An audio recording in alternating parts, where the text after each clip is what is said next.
Às vezes nós temos uma experiência de querer oferecer a alguém alguma coisa que nós sabemos ser muito saborosa, mas que a outra pessoa, por várias razões, não compreende e faz cara feia. Deixa eu dar um exemplo prático aos irmãos, sempre ajuda. Posso falar à vontade dos nossos irmãos brasileiros, porque os irmãos sabem que eu também sou brasileiro e, portanto, posso falar à vontade deles. É curioso, tivemos esta experiência com uma irmã brasileira, que ao chegar a Portugal, nós lhe informamos que ela deveria experimentar um pastel de natas, que era uma especialidade de Portugal e que certamente seria algo que ela ia apreciar. Acontece que em grande parte do território brasileiro, quando falamos em pastel, estamos a pensar em alguma coisa salgada. E os irmãos brasileiros sabem do que eu estou a falar. Que é muito apreciado, que é muito usado, que nós no Brasil gostamos imenso, mas é salgado. Podem haver pastéis de vários sabores diferentes, mas é salgado. É uma coisa grande, é uma coisa salgada. De maneira que quando levamos esta irmã a experimentar o pastel de Belém, o original, aquele produto mesmo, não é? Aquele mesmo que era feito no lugar certo, ela a olhar para ele fez cara feia. Mas é um doce, foi a expressão dela. Depois de experimentar, ela gostou, irmãos, e descobriu que afinal o pastel de Belém e o pastel de nata também é muito bom. Mas a primeira impressão mostrava o facto de não entender muito bem o que aquilo significava ou qual era o seu valor. E quando nós temos uma coisa muito saborosa para oferecer a alguém e essa pessoa faz cara feia, nós nos sentimos mal. Nós ficamos tristes. Quando nós queremos fazer vencer um argumento, algo que nós sabemos que é valioso, e procuramos levar esta outra pessoa a entender que o nosso argumento é importante e aquilo que estamos a apresentar é uma coisa valiosa, e esta pessoa nem para refletir, nós ficamos também tristes. Porque, afinal de contas, se estamos a tentar convencê-la de alguma coisa, é porque, de alguma forma, gastamos tempo a pensar e a preparar. E quando se trata do Evangelho? Porque será que, sendo a mensagem da graça de Deus, sendo a salvação algo que é uma dádiva divina, algo tão extraordinário e maravilhoso, por que será que a maioria olha de lado, nem sequer mostra interesse e nem sequer tem a preocupação de procurar entender a coisa mais extraordinária que pode ser oferecida a ela? Irmãos, é porque a mensagem da cruz é loucura para a mente humana sem Deus. Paulo estava a procurar ajudar a igreja de Corinto. Esta igreja tinha sido fundada por ele na sua segunda viagem missionária, mas agora era uma igreja dividida. Semana passada nós vimos que provavelmente havia 3 grupos significativos que lutavam entre si, e estas lutas internas ameaçavam todo o testemunho cristão daquela igreja e punham em causa o nome de Cristo em Corinto. Paulo estava a lutar pela unidade. Ele estava a tentar que estes crentes em Corinto percebessem aquilo que os unia, e ele então leva os crentes de Corinto à cruz de Cristo. Só a lembrança da cruz e da sua importância podia fazer com que as divisões caíssem por terra. E ele lembra então aos crentes em Corinto a maravilhosa mensagem da cruz. Primeira carta aos Coríntios, capítulo 1. E nós vamos ler, aonde paramos na semana passada, do versículo 18 em diante. 1 Coríntios, capítulo 1, verso 18.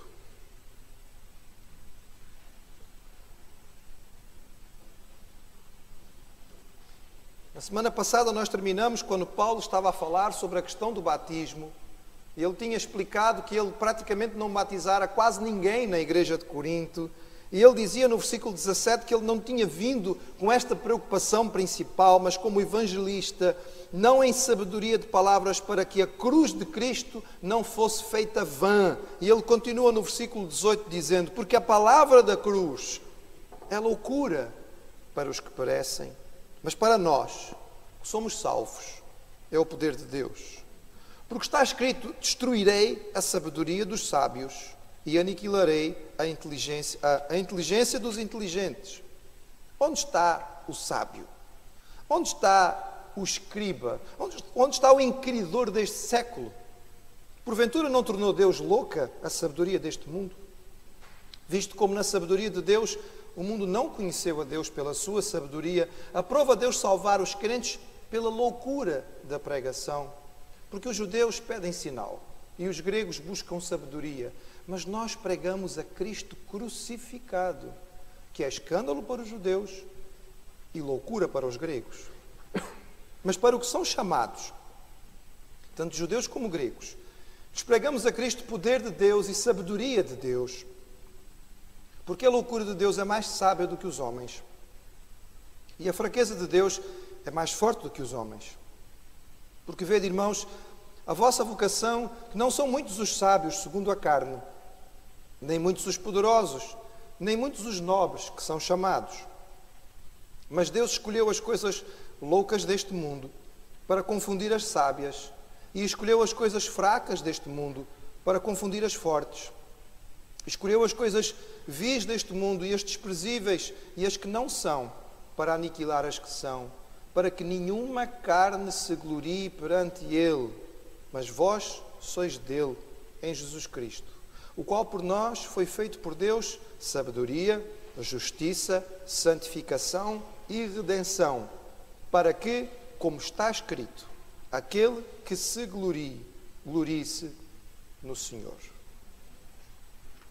Paulo deixara claro que a cruz, na sua simplicidade, era a única mensagem que podia levar à salvação. Mas o que era esta mensagem para o mundo? Numa palavra, Paulo utiliza apenas uma. Ele diz loucura. A palavra que Paulo usa, irmãos, é forte. No seu original, ela é uma palavra pesada. Com algum cuidado na sua interpretação, nós poderíamos dizer que Paulo estava usando uma palavra próxima da estupidez. Para o mundo, a mensagem da cruz é estupidez. Não faz sentido. Era uma loucura tremenda para os que estavam se perdendo, mas era a glória de Deus para os que estavam se salvando. Note, irmãos, que os verbos que o apóstolo Paulo usa são num tempo verbal que dão a noção de um ato que está a acontecer e continua a acontecer. Os que estão se perdendo, estão se perdendo. E os que estão se salvando, estão se salvando. Os que se perdem, estão se perdendo, irmãos, porque estão vivendo sem Deus, sem interesse nas coisas de Deus, longe das coisas que os poderiam ajudar, e acrescentam a cada dia as razões pelas quais ficarão perdidos eternamente. Sendo que a perdição é a vida sem Deus, é uma vida sem sentido, cada dia vivido sem Ele, cada dia vivido sem sentido, cada dia vivido sem propósito, sem direção, sem receber o amor e o perdão de Deus, sem usufruir da sua graça, é um dia a mais de distanciamento. E significa estar um pouco mais perdido do que no dia anterior. Os perdidos perdem-se a cada dia um pouco mais. Ficam cada vez mais longe de Deus, sem direção, cada vez mais sem condições de sequer perceber que estão perdidos, até que chega ao dia e ao momento em que parece não haver mais saída. Mas do mesmo modo, Paulo diz que a salvação é um ato contínuo. Ele diz, estão se salvando, estão sendo salvos. E o irmão diz assim, mas pastor, salvação? A salvação é no passado, não é? Nós fomos salvos. Só recordemos, irmãos, que na palavra de Deus, a palavra ou a salvação como ato de Deus sobre nós, porque é um ato de Deus, aparece no passado, no presente e no futuro. Nós fomos salvos. No sentido em que um dia Jesus, através do seu auto-salvador na cruz e da nossa aceitação ou da experiência de novo nascimento que aconteceu, fomos libertados do pecado. E isto aconteceu no passado. Tanto aquilo que Jesus fez por nós, quanto a nossa aceitação ou a nossa separação do mundo para Ele, foi algo que aconteceu no passado. E por isso nós podemos dizer, eu fui salvo. A minha experiência de salvação aconteceu no ano tal. E, neste sentido, é salvação no passado. Mas, irmãos, a Bíblia nos fala sobre salvação no sentido presente e no sentido futuro. Nós seremos salvos um dia. Quando falamos disso e falamos de salvação no futuro, estamos falando da glorificação, da libertação absoluta da presença do pecado. Quando nós fomos salvos no passado, fomos salvos da pena do pecado, do castigo do pecado. Fomos libertos disto. A Bíblia diz que não há mais condenação para quem está em Cristo. Um dia no futuro, nós seremos salvos da presença do pecado. Não hoje. Porque o irmão e a irmã, se forem honestos, terão que reconhecer que ele anda por aí. Não é? Anda próximo. E nós nem sempre conseguimos vencê-lo. Mas a presença do pecado é algo que vai ser vencido no futuro. E então, quando pensamos em glorificação, podemos falar em salvação no futuro. Mas também, irmãos, a Bíblia nos fala sobre salvação no presente. Estamos sendo salvos. E aqui a ideia tem a ver com a vitória sobre o poder do pecado. Tem a ver com a libertação que nós vamos tendo diariamente à medida que vencemos as tentações. E este processo na Bíblia é chamado de santificação. Os 3 tempos da salvação são muito importantes. E alguém que verdadeiramente experimentou no passado o novo nascimento, tem que no presente estar a viver um processo de santificação.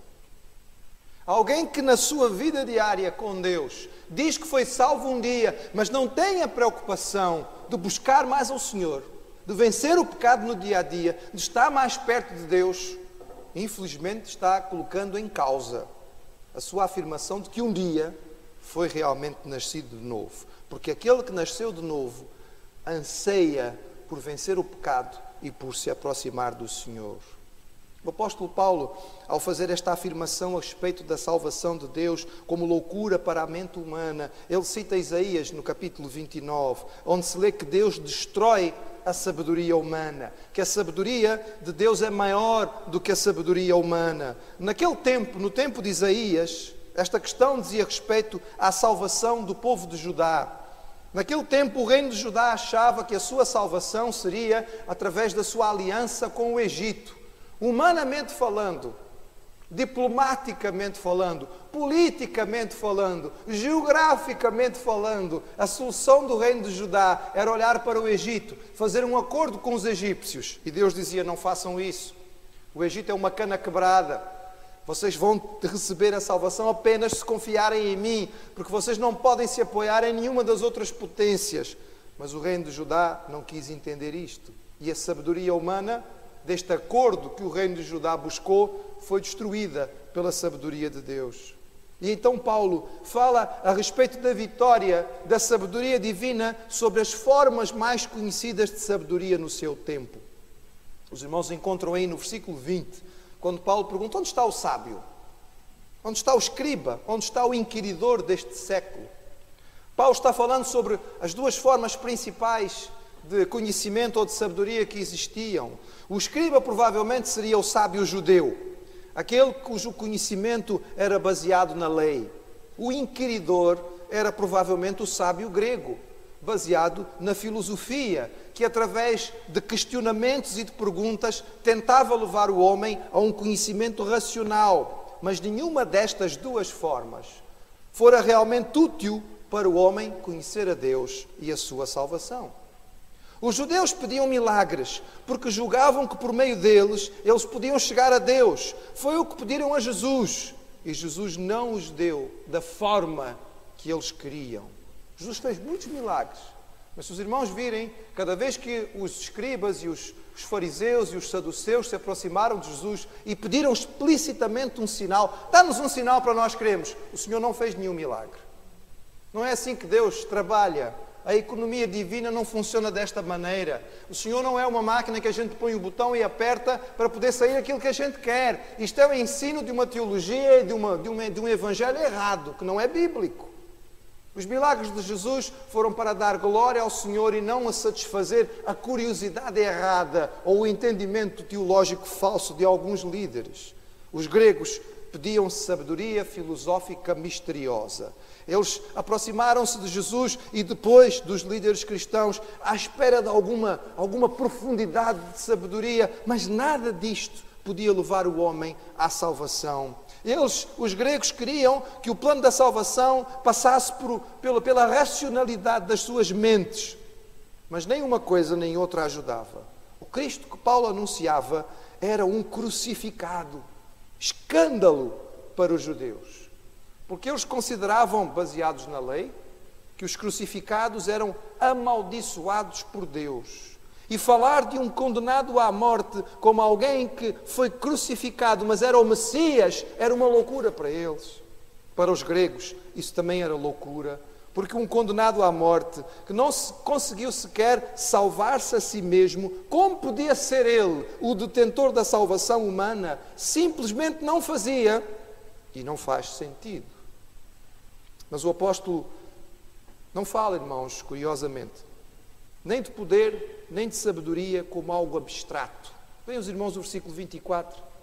Ele diz, porque lhes pregamos a Cristo. E quem é que ele diz que Cristo é? Poder de Deus e sabedoria de Deus. É interessante, irmãos, porque às vezes quando nós falamos sobre poder e quando falamos sobre sabedoria, falamos como se fossem coisas vazias ou abstratas, mas os irmãos têm que entender que o poder e a sabedoria são atributos de uma pessoa e que têm características da própria pessoa. Por exemplo, vamos imaginar que nós falemos sobre a inteligência do João ou a meiguice da Maria. A inteligência do João não existe no vazio. Nenhuma inteligência existe no vazio. É a inteligência do João. A inteligência do João poderá, inclusive, dentro das características modernas, ser medida para que se chegue a uma conclusão que a sua inteligência é esta. Hoje, quando nós falamos em inteligência, os estudiosos já nos falam sobre vários tipos. Então alguém pode dizer, bem, a inteligência do João é uma inteligência verbal, ou é uma inteligência musical, ou é uma inteligência espacial, ou seja lá o que é que for. É a inteligência própria do João. Da mesma maneira, quando nós falamos sobre meiguice, e falamos sobre a meiguice da Maria, é a meiguice da Maria. É uma característica da Maria. Outra pessoa que nós conheçamos poderá também ser meigo ou meiga, mas não vai ser igual. Quando falamos em poder e sabedoria, irmãos, não estamos falando no vazio. Não estamos falando de uma coisa abstrata que se adapta a cada um conforme a pessoa quer. O poder de Deus é Jesus. E a sabedoria de Deus é Jesus. Se queremos saber como se manifesta o poder de Deus, olhamos para Cristo. Se quisermos saber como se manifesta a sabedoria extraordinária de Deus, olhamos para Jesus. E isto, irmãos, é algo que subverte totalmente o pensamento humano. Um judeu, membro de uma raça pequena, insignificante naquele tempo, um povo que vivia num cantinho de um império dominado por forças estrangeiras, um homem nascido em pobreza, que cresceu numa província desprezada, que trabalhou a maior parte da vida com as suas próprias mãos como carpinteiro para se sustentar, que não tinha instrução formal, que foi morto como um rebelde pelos romanos, crucificado, torturado com a pior das mortes no seu tempo. Como poderia esta pessoa ser Deus encarnado? Como podia a cruz simbolizar algo mais do que a dominação romana? Como ver naquele momento a salvação da humanidade? Como crer num Deus que se fazia homem e se deixava matar pelos homens? Onde estava o poder? Onde estava a sabedoria nisto? Os irmãos entendem.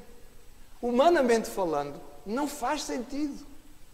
É por isso que Paulo dizia que era algo extraordinário.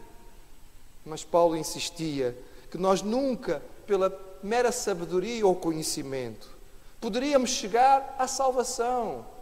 É curioso, irmãos, que o conhecimento tem com a fé uma relação muito parecida com a das obras e a fé. Nós sabemos que as obras não salvam, mas uma vez que a pessoa crê, pela fé é salva, as obras fazem todo o sentido.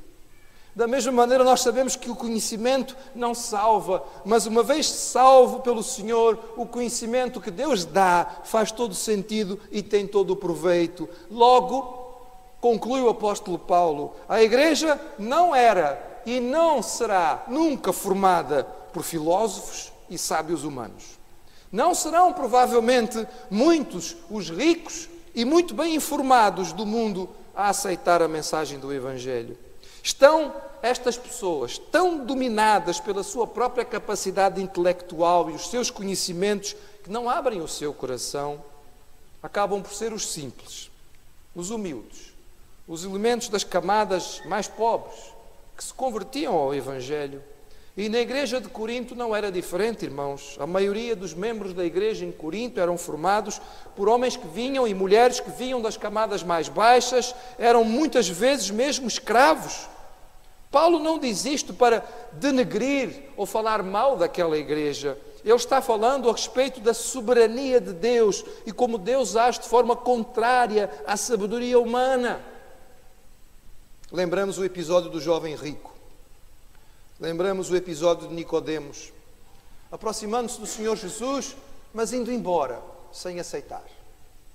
Eu muitas vezes imagino os discípulos, vendo aquele jovem rico chegar, tão entusiasmado, tão cheio de vontade, e sem qualquer pudor diante da multidão, ele ajoelha-se aos pés de Jesus. Mestre!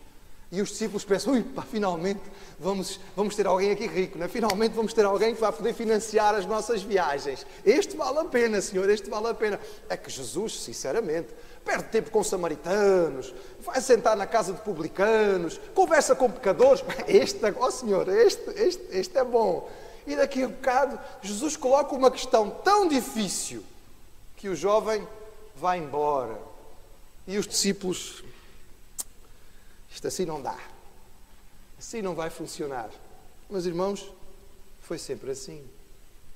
Nos primeiros tempos da igreja, houve muito poucos nobres que se converteram. No tempo de Paulo, que se saiba, a única nobre realmente de nome a ser sacrificada e a morrer pelo Evangelho, no meio de muitos milhares de mártires, foi uma mulher chamada Pompônia Graecina. Ela era esposa de Aulus Plautius. Este homem era um general romano famoso, estivera à frente das tropas romanas que conquistaram a Britânia. Esta foi a única mulher que nós temos nos registros históricos que aceitou a sua posição como cristã e morreu pela sua fé. Os primeiros filósofos romanos que escreveram contra o cristianismo, como por exemplo Celso, um famoso escritor e apologista contra o cristianismo, a sua acusação era: esta seita segue um Jesus, um judeu crucificado como rebelde. É uma vergonha. É uma seita de gente pobre, sem conhecimento, ignorantes, miseráveis. Era verdade. A acusação dele era verdade. Não fazia sentido para a mente da época, não faz sentido para a mente de hoje. Paulo conclui dizendo: ninguém pode se gloriar. Ele diz isto, irmãos, porque os irmãos se lembram, a igreja estava dividida e cada um dos grupos batia no peito achando que era melhor do que o outro. Nós somos de Cefas, nós somos de Apolo, nós somos de Paulo. E Paulo diz: ninguém pode se gloriar, porque tudo veio do Senhor. Jesus foi feito por nós sabedoria, justiça, santificação e redenção. Os irmãos veem, está aí no versículo 30. Que versículo extraordinário, irmãos. Esta afirmação do apóstolo Paulo. Jesus foi feito por nós sabedoria, capacidade de entendimento superior, vindo de Deus. Era Jesus que podia encher o coração do homem deste entendimento maravilhoso que o levava à salvação. Justiça, a figura aqui jurídica, que declarava alguém justo. Nunca poderíamos receber justiça, porque somos pecadores. Mas em Jesus, nós recebemos a justiça daquele que morreu pelos nossos pecados. Santificação, no sentido de consagração, a imagem da separação de algo para ser usado por Deus. Como poderíamos nós, com o nosso pecado, ousar dizer assim: Senhor, eu sou menos mau do que os outros, olha, separa-me para o teu trabalho? Não, irmãos. Foi Deus que, na sua misericórdia, através daquilo que Jesus fez, nos consagrou e nos separou para o seu trabalho. Redenção, no sentido de libertação. A ideia de um passado de escravidão que foi ultrapassado porque alguém pagou. Eu sei que foi pago um alto preço. Onde estava a glória? Onde estava o orgulho que fazia parte de cada grupo da igreja? Não fazia sentido. Era um orgulho vazio e tolo. O crente só tem uma forma de se gloriar no Senhor Jesus. Assim como no mundo antigo, irmãos, hoje também. O mundo em que vivemos não aceita a mensagem da cruz. Nós podemos dizer que, como no tempo de Paulo, temos dois grupos principais que têm dificuldade em compreender a cruz. De um lado, como os judeus do tempo de Jesus, nós temos aqueles que se prendem à religião, se prendem à lei e às práticas religiosas e querem ganhar a salvação fazendo alguma coisa. E quando nós dizemos a ele a salvação é pela graça, ficam indignados. Nós não temos que fazer nada. Então os sacrifícios todos que eu fiz, então eu fui a pé a tal sítio, eu subi as escadas tais de joelho, eu faço jejum não sei quantas vezes, eu não sei o quê, eu não sei que mais, eu não sei das quantas, nada disso tem valor. Não gostam de ouvir isto. E como os judeus antigos, a mensagem da cruz é loucura para eles. Mas também, irmãos, como os gregos do tempo de Jesus, nós vivemos num mundo em que o homem se deixou enganar pela mentira da ciência e ele acha que pelo seu próprio intelecto vai encontrar a salvação. E nós encontramos o homem dependendo cada vez mais do conhecimento humano, que é tão limitado, tão limitado. Hoje fazem-nos uma afirmação com toda a segurança que amanhã descobre-se que é mentira, porque a nossa capacidade é tão limitada e não é por ela que nós chegamos à salvação. Só a graça de Deus escolhe e salva. A Ele toda a glória. Aquele que se glorie no Senhor. A mensagem da cruz, irmãos, vai continuar sendo confusão para a mente dos que se perdem. Mas vai continuar sendo a única mensagem que nós temos para transmitir. A mensagem do amor, do sacrifício maior, da graça que não tem explicação, mas a única forma pela qual o homem pode ser salvo. Aquele que se glorie-se no Senhor e na sua cruz.